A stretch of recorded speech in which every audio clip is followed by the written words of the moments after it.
देखिए एनडीआरएफ की टीम है और जो भी आपदा विभाग है उसके तरफ से जो भी बेहतर काम हो सकते हैं उसको करने का प्रयास किया जा रहा है। एनडीआरएफ की टीम भी है यहाँ, मतलब राज्य में है, और जब भी जहाँ जैसा ज़रूरत होता है उस हिसाब से ये सारी टीमें काम करती है।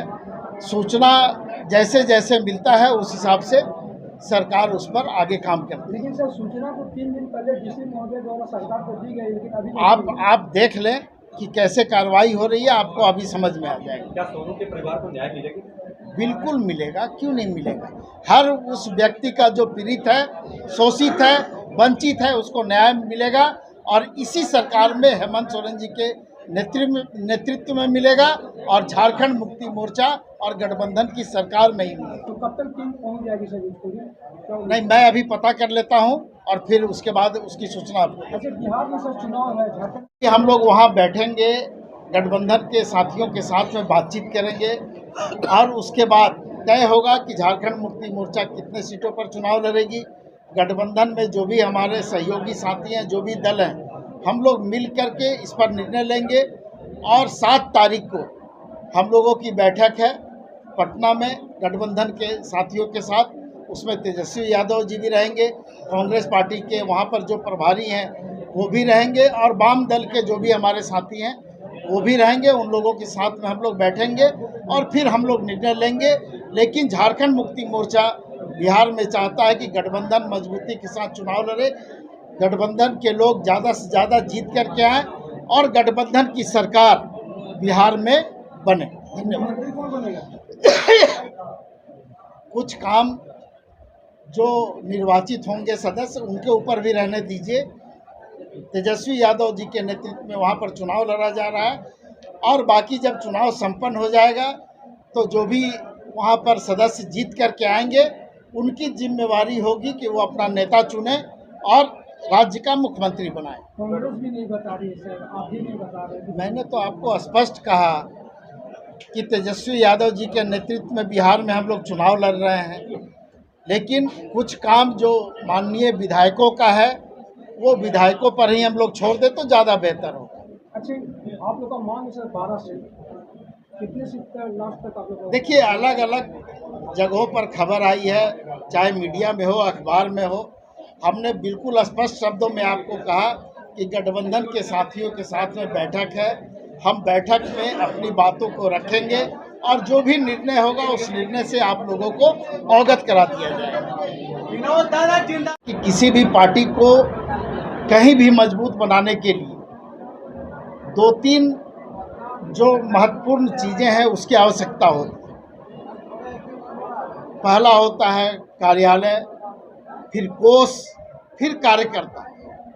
तो जब कार्यकर्ता हमारे पास हैं तो कार्यालय भी खुलेगा और कोष भी कार्यालय को संचालित करने के लिए जमा किया जाएगा और जो भी ज़रूरतमंद लोग हैं उनको भी हम लोग प्रयास करेंगे कि उनको बेहतर से बेहतर हम लोग सुविधा दें।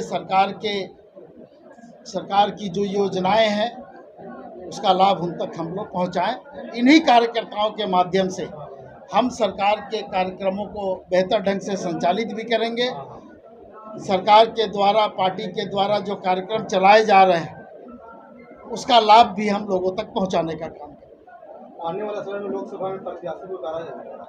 देखिए, ये तो पार्टी तय करेगी।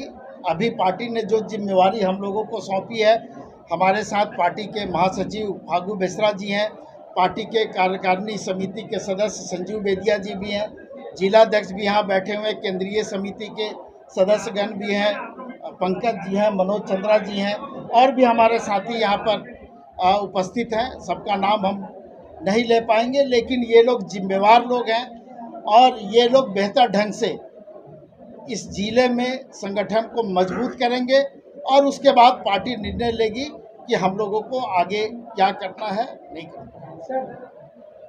आपने देखा होगा कि हॉल में जितना जगह था उससे ज़्यादा संख्या में लोग बाहर में थे और जिन लोगों ने पार्टी की सदस्यता ली है उनका भी हम लोगों ने स्वागत किया। पार्टी के कार्यकर्ताओं के साथ में जो संवाद हम लोगों को करना चाहिए था जो होना चाहिए था उसके लिए थोड़ा समय कम पड़ गया, चूँकि काफ़ी विलम्ब हो चुका था और इसलिए हम लोग संवाद सही ढंग से नहीं कर पाए। चूँकि कार्यकर्ताओं की जो भावना आती है उन भावनाओं को सुन करके, समझ करके और हम लोग तब अपनी बात को रखें तो ज़्यादा बेहतर है। चूँकि उनकी बात जो पंचायत स्तर से कार्यकर्ता आते हैं, प्रखंड स्तर से आते हैं, उनकी बात को सुनने का एक माध्यम है ये पार्टी का कार्यकर्ता सम्मेलन।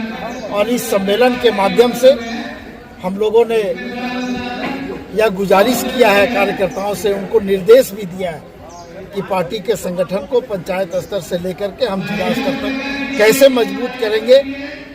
तो इन सारे विषयों को काफ़ी गंभीरता से पार्टी के लोगों ने सुना है, समझा है और पहले से मजबूत हुई है पार्टी और आगे और मजबूत होगी, ये हमको विश्वास है।